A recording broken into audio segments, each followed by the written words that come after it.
Hello everyone, welcome to my new blog video. আর আজকের ভিডিওতে কিন্তু তোমাদেরকে দুর্গাপূজা দেখাবো।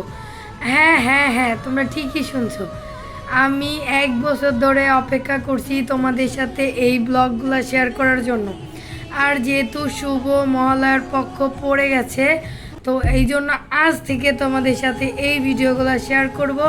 আর এইটা ছিল সপ্তমীর দিন গত বছর। আর এই ভিডিওগুলো যেহেতু আমি পূজার পর আপলোড করি, তোমরা আর দেখতে আকর্ষণ বোধ করো না, আর পরে ভুলে যাও কোথায় কি হচ্ছে। এই জন্য আমি এই বছরই আপলোড করব, যাতে কোথায় কোথায় পুজো হয় তোমরা জানতে পারো। আর প্রথমে আমরা চলে গেছিলাম সিংপাড়া, কারণ ওই দিন আমাদের কোনো প্ল্যান ছিল না পূজায় ঘুরতে যাব। তারপরে আমার বোনদেরকে নিয়ে আমি চলে যাই সিংপাড়া, ওইখানে আমার ছোটো পিসির মেয়েকে নিয়ে আর আমার বোন, আমরা 3জন মিলে ঘুরি। ওদের ফ্রেন্ডরা, এই দেখো সবাই মিলে আমরা অনেক ছবি তুলি, তারপরে আমরা অনেক মজা করি।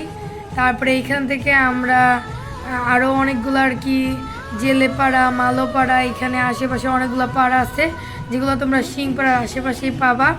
চৌধুরী বাড়ি, সব জায়গায় কিন্তু পূজা হয়। আর ফরিদপুরে কিন্তু অনেক বড় বড় পূজা হয়ে থাকে, প্লাস অনেক অনেক পূজা হয়ে থাকে।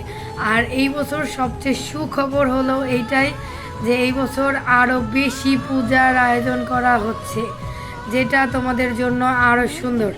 আর এইটা কি কি তোমরা চিনতে পারছো? এটা নন্দালয়ে।